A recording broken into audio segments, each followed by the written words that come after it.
tertulis ada kalimat ajakan. Jadi B salah ya, karena tidak mengajak orang-orang ya. Lalu yang C, prove that the elderly experiencing loneliness and social isolation actually exist in the United States. Nah, ini C juga salah, membuktikan bahwa orang tua mengalami kesepian dan terisolasi itu ada di US, Amerika ya. Itu salah karena sebenarnya ini nggak hanya tentang US ya. Ini kebetulan perwakilannya, surveinya, yaitu diadakan di US, tapi mereka ini sebenarnya nggak bahas hanya tentang di US aja. Tapi kenyataannya memang orang-orang tua itu mengalami, orang tua di seluruh dunia itu juga bisa mengalami kesepian dan terisolasi secara sosial itu ya. Jadi sih juga salah ya. Lalu yang D, convey the pain and sadness experienced by lonely and socially isolated elderly based on research. Convey itu menunjukkan, menyatakan kesakitan dan kesedihan yang dirasakan oleh orang tua yang mengalami kesepian dan isolasi sosial. Ini juga enggak ya, di sini enggak ada ya, enggak bahas tentang itu ya. Berarti jawabannya yang kira-kira A atau E. Yang benar adalah A ya, yang benar A. Nah, kenapa E kok salah? Ada yang tahu kira-kira? Kok E salah?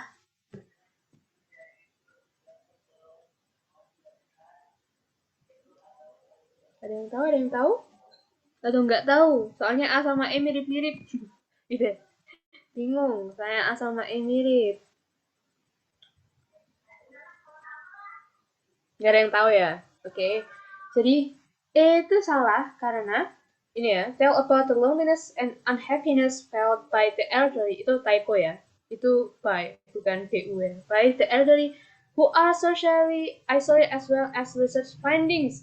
Nah, ini tuh ini ya, mirip sama jawaban C sama D ya. Menjelaskan tentang kesepian dan kesedihan yang dirasakan oleh orang tua tersebut. Nah, iya itu ya, Bu itu nggak ada ya di teks. Teksnya ini nggak membahas apa yang dirasakan oleh orang tua itu. Jadi dari kalimat depannya ini, as well as research findingsnya nggak usah dipedulikan, nggak apa-apa. Dari kalimat yang di depannya aja, sebelum koma itu udah salah karena teksnya nggak membahas tentang perasaan dari orang tua yang mengalami kesepian itu. Jadi yang betul yang E, disseminate the information about the impacts of loneliness and social in the elderly. Ada yang tahu nggak disseminate itu artinya apa? Ini kata-kata yang jarang dipakai ya. Disseminate. Ada yang tahu disseminate artinya apa? Menyebarkan. Ada yang lain yang mau jawab?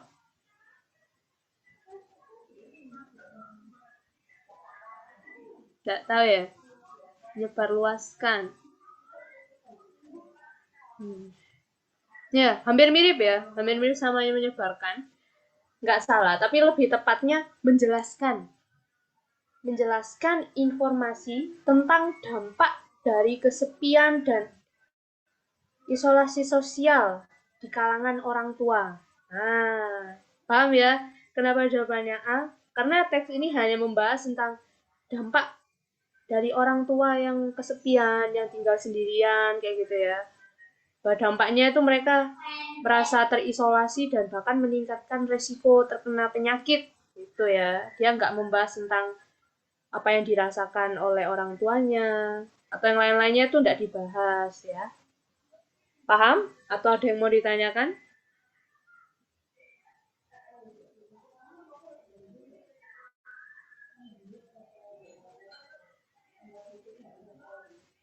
Nggak ada pertanyaan tentang soal yang ini atau jawabannya?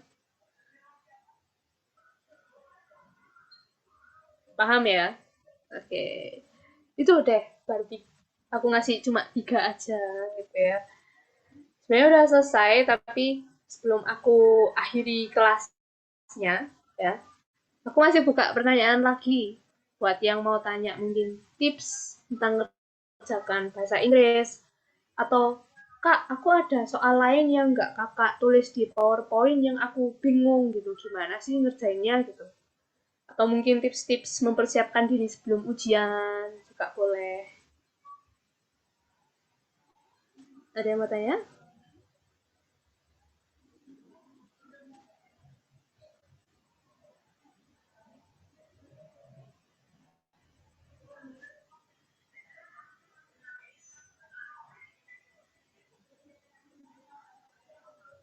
Nggak ada? Nggak ada yang tanya tips-tips sedangkan yang lain. Oh, ini. Kalau ngelatih bacaan teks baca dari mana ya, Kak? Kalau aku pribadi ya, suka pakai BBC. Ada yang tahu BBC? Tulisannya BPC itu ya. BPC. Itu di situ kalian tinggal buka websitenya atau ada aplikasinya kok guys, namanya BBC Learning English. Aku sampai sekarang masih pakai itu. Dan jangan khawatir ya, ya dia itu ada banyak teksnya, mulai dari yang singkat sampai yang panjang. Dan bahkan nggak cuma teks aja sih, di situ juga ada video, jadi kalian juga bisa ngelatih buat ngejelasin itu ya. Ngejelasin, mendengarkan, maaf. Melatih mendengarkan listening itu juga ya. Dan itu jangan khawatir, itu enggak advance semuanya bahasa Inggris yang sulit itu enggak. Dia dari yang beginner, intermediate, sampai advance itu ada. Aku mencoba sehari seenggaknya baca 5 menit, dan kalau ada kata-kata yang aku asing, yang aku nggak pernah tahu, itu aku catat gitu. Dan biasanya di BBC itu, di BBC Learning English itu udah ada penjelasannya juga guys. Jadi dia kadang ngasih quiz gitu, atau kata-kata asing yang mungkin kalian nggak ngerti itu ada penjelasannya. Tapi semuanya memang full bahasa Inggris ya. Nggak apa-apa kalau kalian nggak ngerti, tapi kalian memang harus membiasakan diri aja dulu gitu. Dicoba, kalau nggak ngerti, cari ditulis atau langsung cari artinya gitu. Dan memang karena kalau ini kan, kalau aku kasih contoh tadi, habis soal langsung habis bacaan langsung soal gitu ya. Kalau di ujian aslinya, atau kalau kalian udah pernah ikut tryout SNBT atau UTBK sebelumnya tuh, biasanya ini soalnya tuh panjang. Jadi kayak misal ada 4 paragraf untuk 3 soal gitu ya. Jadi teksnya panjang, terus ada 3 soal yang berkaitan sama teks itu gitu ya. Bacanya itu kan capek tuh ya. Nah itu tadi ya, memang harus untuk banyak membaca gitu. Masalah paham enggaknya itu nggak apa-apa kok. Masalah salah atau benar jawab soalnya itu juga nggak masalah. Karena kalian harus tahu, karena kalau kalian salah berarti harus kalian tahu, cari tahu kok salah. Penjelasannya gimana kayak gitu ya. Aplikasi BBC ini nggak berbayar ya, atau mungkin kalau kalian memorinya nggak cukup kak gitu, sebenarnya aplikasinya nggak gede kok guys, nggak sampai setengah giga, nggak sampai ratusan MB, dan ini gratis. Kalau kalian malas download aplikasinya ya ada websitenya ya, bisa dicari, ketik aja BBC Learning English, itu ada websitenya. Terus ini pertanyaan dari siapa ini tadi? Ya, author opinion. Kalau nggak ada kata kuncinya gitu,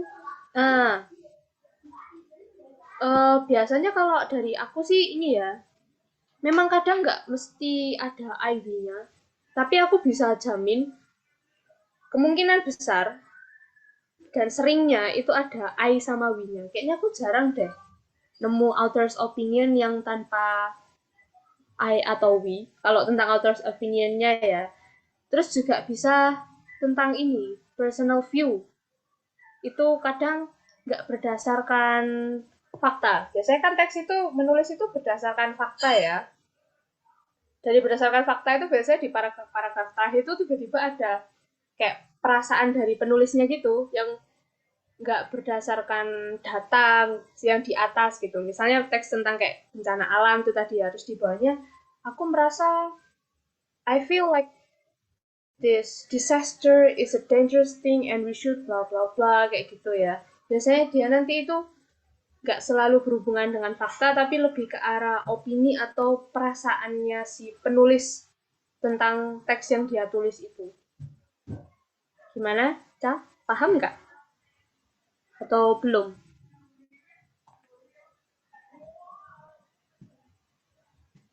Paham. Nah, di UM ambil jurusan apa, Kak? Aku pendidikan sosiologi ya. Pilihan pertamaku pendidikan sosiologi di UM. Pilihan keduanya sastra Inggris di UM juga. Kalau kalian rajin ikut kelas amatoris nanti di sosiologi ketemu aku lagi. Aku ngajar sosiologi juga ya. Mungkin sekarang sih emang udah nggak ada ya. Sosiologi apa IPA IPS sudah nggak diujikan, tapi itu bisa buat bahan belajar gitu guys. Kalau kalian mau kuliah tentang ilmu sosial gitu masih ya kurang lebih nyambung ya sosiologi itu. Di sini ada yang mau ambil di UM atau ada yang lain? Mandiri masih ada TKA nggak? Kalau itu aku sorry ya, kurang tahu. Dan biasanya kalau ujian mandiri itu juga tergantung kebijakan kampusnya sih. Tapi kayaknya ada deh, tetap ada TK.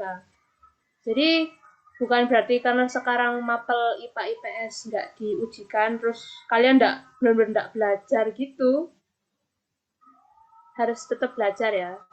Kalau kalian memang mau ambil jurusan saintek ya diusahakan tetap belajar IPA, yang mau ke sosum ya tetap belajar sosum biar kalian nggak bener-bener blank, apalagi yang lintas jurusan ya. Kalau ada yang lintas jurusan berarti kan harus belajar ya kan, karena biasanya dasar-dasarnya diajarinya di SMA, tapi karena kalian linjur kalian nggak tahu kan materi-materi dasarnya. Jadi saranku sih tetap belajar IPA IPS-nya ya. Disuruh ke UM biar ketemu. Ya kamu dong, ayo ke UM. Promosi dikit ke UM. Pendidikan sosiologi itu di FIS guys. Siapa tahu ya mau join ke FIS. Ketemu aku juga nanti. Ada lagi yang mau ditanyain? Mungkin persiapan ujian atau rasanya ujian kayak apa gitu ya. Atau tips-tips yang lainnya juga boleh.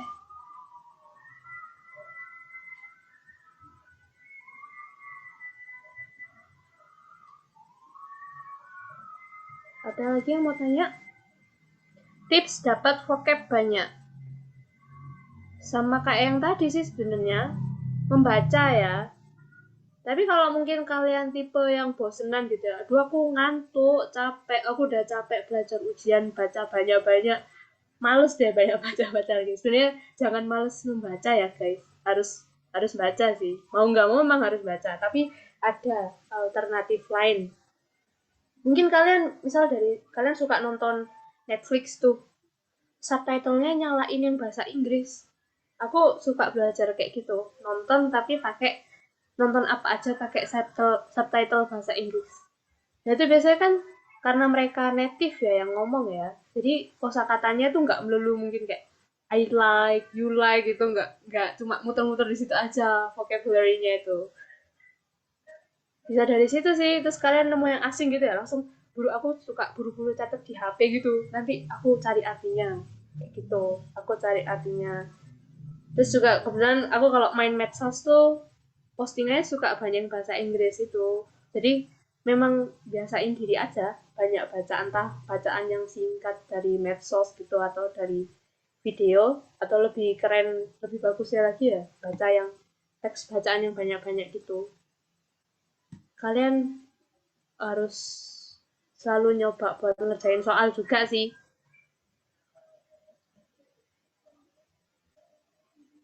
gitu. Nyatetnya nggak harus banyak-banyak kok, Cah. Misal sehari 5 sampai 10 kata itu udah bagus kok.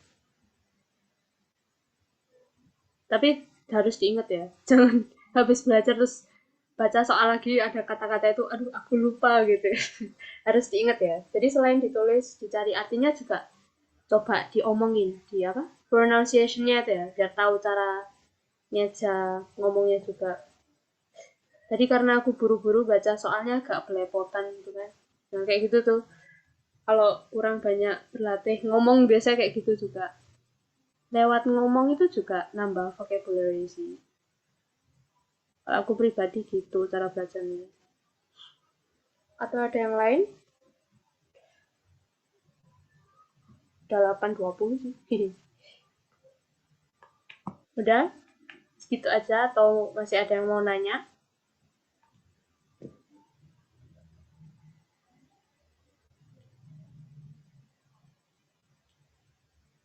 Materinya jelas semua nggak guys? Atau sebenarnya ada yang masih bingung tapi malu nanya atau kayaknya masih kurang deh penjelasannya gitu. Paham ya?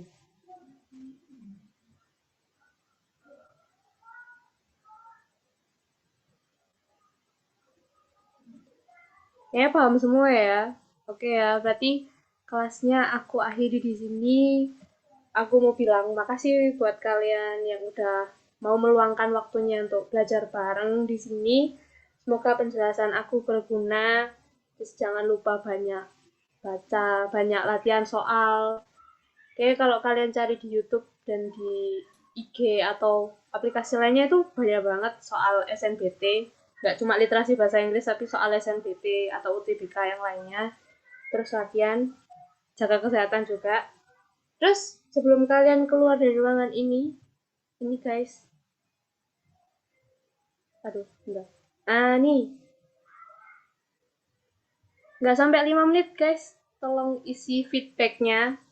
Kalau kalian puas dan paham dengan penjelasanku bisa diisi. Kalau ada saran dan kritik juga boleh banget disampaikan di linknya.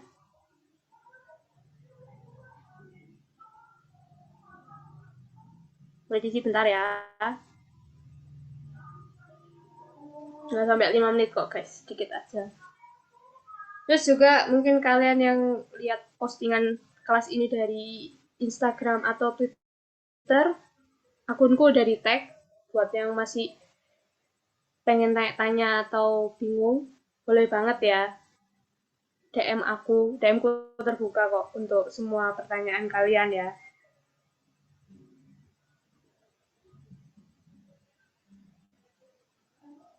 Oke, gitu aja ya guys. Makasih banyak udah join, semangat ya.